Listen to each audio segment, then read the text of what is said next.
پدی احد جنگ کی د پیغمبر علیہ الصلوۃ والسلام هغه تر حضرت حمزه رضی الله عنه الله اکبر پدوانو لاسو سره تور نیولې دا او داسې بهادرۍ سره دلیرۍ سره جنگي زما محترمو دلته وحشي مسلمان شوی نو د یو غرنا شا طرف ته پټ شو الته کېناستو ورته پته ولګېده چې دا حمزه رضی الله عنه دومره دلیر دومره بهادر وحمزة اسد الله واسد رسوله الله رب العزت په وم اسمان باندې لیکلی دی چې دا حمزه د الله او د الله د رسول زمری دی شیر دی شیر زما محترمو حمزه رضی الله عنه دومره په بهادرۍ سره جنگیږي او دلته دا وحشي پټ ناستو چې کله دی غر سره حمزه رضی الله عنه داسې تیر شو دلته نه زما عزتمندو د پې یو خنجر باندې گزار وکړو هغه خنجر تیرو بیر د حمزه رضی الله عنه نه ویست چې په هغې سره د پیغمبر علیه السلام هغه نیازبین تره راپرېوتو شهید شو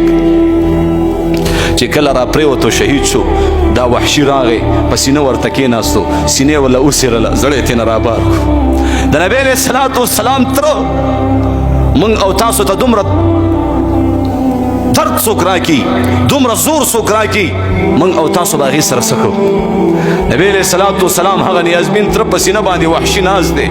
او سینې ورله وڅېرله زړی ترې نه رابار کړو هندل یې په لاس کې ورکړو دا یوه زنانه وه زما عزتمندو د سردار لور وه او بل طرف ته د سردار ښځه وه د ابو سفیان بیبي وه خو بعد کې الله دې ټولو ته هدایت وکړو خو هغه پیغمبر زړه کې همدردي وه زما عزتمندو د هدایت طلب و جذبه وه د هغې دپاره د هدایت دعا یې کوله د بربادۍ نه د هلاکت نه نبی علیه الصلاة والسلام خبر نه دی علی رضی الله عنه خبر نه دی دلته د نبی علیه الصلاة والسلام د تره حمزه رضی الله عنه سینه سیرلې شوې ده اړه ترې نه رابار شوی دی هنده په لاس کې دی هنده پې چکونه ولګول د ډېرې غوسې د لاسه او زما عزتمندو بیا هم تا غوسه نه سړېږي لاسونه یې ترې نه کټ کړه خپې ترې نه کټ کړلې زما عزتمندو سترګې ترې نه ویستلې غوږونه یې ترې نه کټ کړه الله اکبر د خپو دا پنجې ولا د خپو نه جدا کړلې او زما عزتمندو په یو کپړه کې تاو راتاو کو داسې یو غر نه لاندې خطا کړه هغه کپړه هغې کې د پیغمبر علیه الصلاة والسلام حمزه رضی الله عنه د بدن اعضاګانې ټوټه ټوټه شوي دي بهرحال چې کله پیغمبر علیه الصلاة والسلام حضرت علی رضی الله عنه ولیږه چې ورشه د حمزه رضی الله عنه لاش وګوره چې چرته دی وړه علی رضی الله عنه چې کله ګرځي ګوري یو ځای کې زما عزتمندو داسې یو غوټه پرته ده او د هغې نه وینه روانه ده علی رضی الله عنه چې کله هغه غوټې طرف ته را روان شو چا ورته ویلې دا ستا تره دی حمزه رضی الله عنه زار او قطار سره یې وجړل په کریکو کریکو وجړل خو چې کله راغی او زما عزتمندو هغه غوټه یې کولاو کړه الله اکبر او دا خو د وړلو نه دی ما ته خو زما حبیب محمد رسول الله ویل چې زما تره حمزه رضی الله عنه لاش راوړه دا خو د وړلو نه دی لاړې په منډه باندې پیغمبر علیه الصلاة والسلام ته عرض کړه یا رسول الله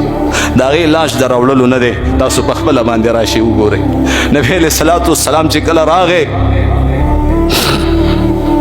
او زما عزتمنده د خپل تره هغه اندامونه یې وکتل هغه وینې یې وکته سترګې ویستلی شي بدن ټول ټوټه ټوټه شوی د الله د دین دپاره بیا هم به دعا نه کوي چې چا زما د تره دا حشر جوړ کړی دی الله دې داسې کړي داسې کړي نه نه زما عزتمندو څه وایي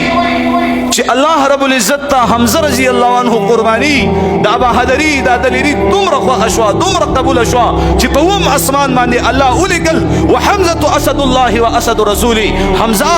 د الله او د الله د رسول شیر دی زمری دی او بیا څه فرمایي چې زما عزتمندو هغه د آدم علیه الصلاة والسلام نه 19 د هغې 2 بچو یو زوی را ولګېدو بل زوی ورله قتل کړو قابیل را ولګېدو حابیل قتل کو شهید کو نو ګوره هغه حابیل شهید شو کنه نو قیامت تر ورځې پورې چې څومره شهدا دي څومره مسلمانان څومره علما څومره خلک به د الله په دین باندې ننګ کوي غیرت کوي او شهیدان کیږي به د دې ټولو سردار به حمزه رضی الله عنه سبحان الله